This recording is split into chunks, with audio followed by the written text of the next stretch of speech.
We are inside of 30 seconds on the countdown clock, headed for the championship main event and the wrap-up to this Pontiac Silverdome doubleheader. Damon Bradshaw intent on revenge with Guy Cooper? Let's hope not. Let's focus on the title to be won. Jeremy McGrath's mechanic right there, certainly thinking about nothing but that as he sends Jeremy off for this point-paying championship feature. Who do you like, Myers? Well, it's an important race for a couple of reasons. One, Jeremy McGrath is on an extended losing streak now. He's lost one in a row, and I think we're going to see if he can rebound. That's going to be the interesting point to me. Is Jeremy backpedaling now as he tries to maintain his slot, Dave? I don't think so. Judged by this start, the gate drops, the field charges turn one, and McGrath goes straight to the front, and Damon Bradshaw went straight to the back. Bradshaw was last into the first turn, if you can believe that. I don't know what has happened to this guy. There is number 12. You saw him starring in the semifinal. Matasevich. Cooper also away. But look at this kid. McGrath making up for last night is gone. Well, that question was answered. Is Jeremy McGrath backpedaling while he holds position? Nope. He's gone to the front, and he's looking for another win. Got a couple of Suzuki kids to challenge him here. Number 31, Phil Lawrence, up in the second spot. Last night's winner, Mike Kudrowski, trying to work through the traffic with the Swinkster to contend with. Number 19 from right here in Michigan is Brian Swink. Hadn't had a great season. He's got Jeff Emig on his tail. Here are the Suzuki guys running second and third. Factory Phil Lawrence in the number 2 spot on number 31. Behind him comes 23, Denny Stevenson. And then it's the Kawasaki of last night's winner, Kudrowski. Cooper out of shape over the jump. No surprise there. Cooper quite frequently does that. Always recovers. We had a quick look at Jeff Stanton, who's running somewhere around mid-pack. A disastrous start for Stanton. In fact, he was back 13th or 14th place. And that's one of the reasons that you see the crowd sitting rather glumly at this moment. They came to see Stanton get his championship back on track.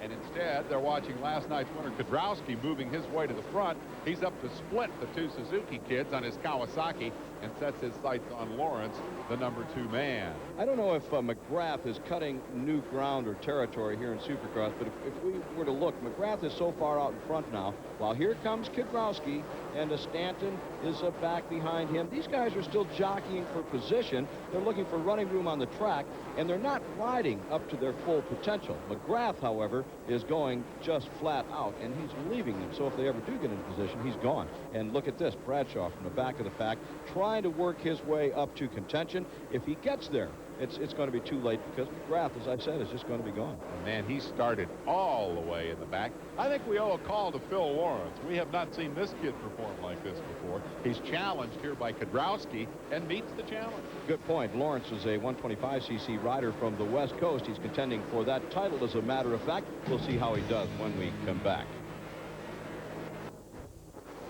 We're back at the Silverdome Supercross doubleheader. Last night's winner, Mike Kudrowski, challenged for third spot by Denny Stevenson. If this race continues at its present pace, the phones will light up in Cherry Valley, Whoa, we've got trouble.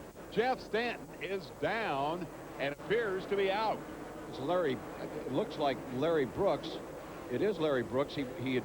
I'm not sure what he did there, Dave. It looked like he was on Stanton's bike, but I think he had just picked Stanton's bike up off Jeff Stanton, was trying to get it out of the way, and now Brooks is going over to tend to his own bike.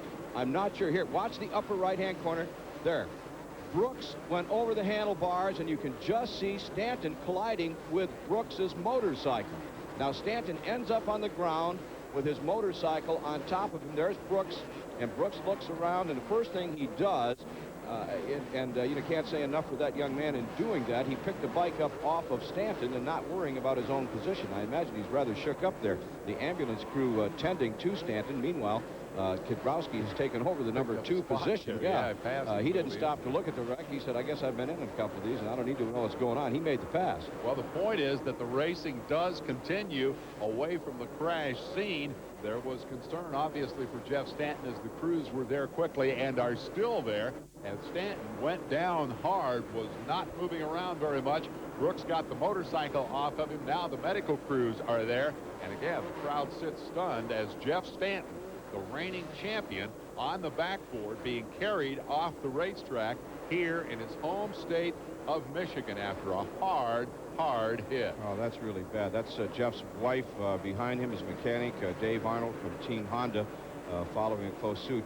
An awful lot of friends here, all of the family, obvious, you know, watching here, and they're as stunned as we are. There's virtually no noise from the audience. Pontiac has not been good to Jeff Stanton. He, you know, it cost him a title here a couple of years ago, and title is nothing to even think about at this point. Obviously, Jeff it looks like he's hurt bad. Well, the concern, of course, is for the champ's well-being as Jeremy McGrath leads it out front. We'll be back with more after we take this break in Pontiac.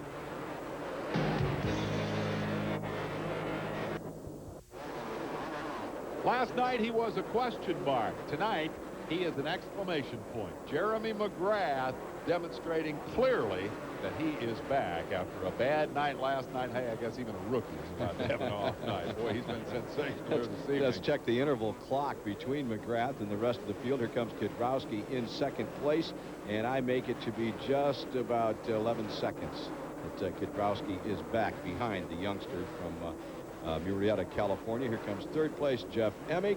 Fourth place belongs to Denny Stevenson. And here comes Brian Swink out of Linden, Michigan. He's the last Michigan hopeful in this. If you've just tuned in, Jeff Stanton injured a while ago.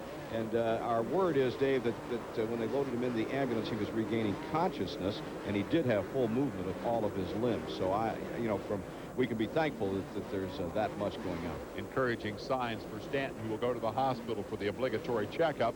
We pick up the action among some guys who ran very well in their heat race. Phil Lawrence, number 31, has dropped back now into the clutches of number 12, Jeff Matasevich. He has been passed by number 24, Mike Craig.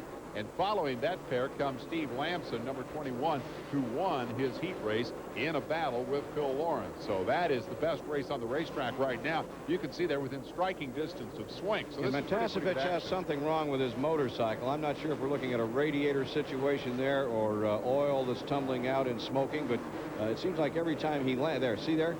You just see a whole bunch of either steam or smoke. It's hard to tell from our vantage point where that is coming from. As we watch that battle continue, the question becomes, will the motorcycle live?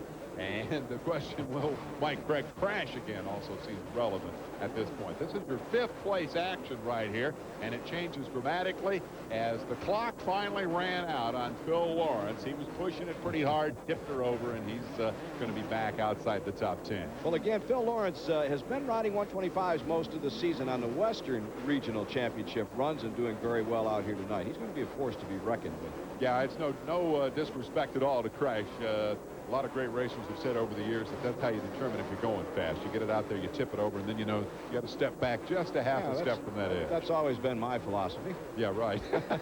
You keep falling out of the broadcast booth as a result. Number 23 has also had a good run tonight. Denny Stevenson has been up closer to the front than we've seen in recent weeks. Michael Craig, picking himself up off the ground after a couple of hard crashes last night, has run very well here this evening. Swink trying to get himself back into top 4. Got a new haircut here, no hair at all. Shaved his head for the hometown race. Hadn't seemed to help. Well, if he take his helmet off, the aerodynamics of that particular haircut might help. But that looked good. A couple of great moves as he moves into the number 4 position. Yeah, that was a nice pass. It's unusual to make one pass there. He got around both guys, taking Stevenson for the 4th spot and leaving Craig now back in 6th position. Up front, Jeremy McGrath continues the runaway. You're not missing a thing. This is where the action is right now as they battle to see who will be the final man on the podium. Swink trying to salvage something for the Michigan fans, as you mentioned. Jeff Stanton now a question mark for next week's race in Indianapolis, but no question that Jeff Stanton's hopes of winning this championship, like Damon Bradshaw's, have been a victim of crashes here in Pontiac. So in this doubleheader, we've lost both Bradshaw and Stanton to the championship clutches or championship to Jeremy McGrath, and they're currently running in the number 1 and 2 positions. Kidrowski needs to get up there and pass Jeremy McGrath right now, but Good he's luck. No chance of doing that. 10 seconds back, so we stick with this action and watch Craig battling for 5th spot, taking that position from Denny Stevenson. Craig finally gets it around Stevenson. Took him a long time to make that pass, but it's to his credit that he kept after it until he got it done. We'll be back for the finish right after this.